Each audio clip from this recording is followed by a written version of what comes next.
മകനാണ് ഇപ്പോൾ പുതിയ വീട് വെച്ചിരിക്കുന്നത് അല്ലേ? അമ്മ പഴയ വീട്ടിലാണ് നിന്നത് അല്ലേ? പഴയ വീട് പൊളിച്ചു.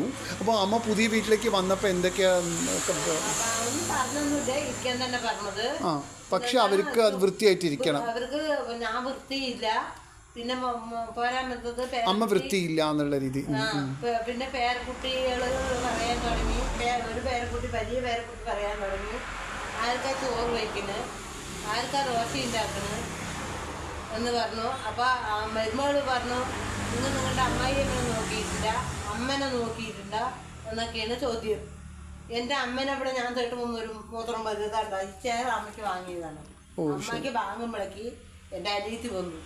എൻ്റെ ആ ചേച്ചിക്ക് വയ്യാത്തതാണ്, എൻ്റെ അമ്മനെയും കൊണ്ട് നോക്കാൻ ആവില്ല. നിങ്ങൾക്ക് വയ്യല്ലോ, പിന്നെ എങ്ങനെയാ നോക്കുക? അങ്ങനെ നോക്കുക പറഞ്ഞാൽ അവള് വന്ന് അങ്ങനെ അമ്മനെ കൊണ്ടുപോയി കാറിൽ, എന്നിട്ട് ആശുപത്രിയിൽ കൊണ്ടുപോയി. അപ്പൊ എന്നെ നോക്കാൻ അയച്ചില്ല. ആ ചെയറിലാണ് ഞാൻ ഇരിക്കുന്നതേ. അങ്ങനെ എൻ്റെ അമ്മയ്ക്ക് വേണ്ടി ഞാൻ മരുന്ന് മേടിക്കുകയൊക്കെ ചെയ്യുക. അമ്മൻ്റെ 2-3 മാസത്തെ പണത്തിനെ മേടിച്ച് അവളുടെ അരിമറി വെക്കുക.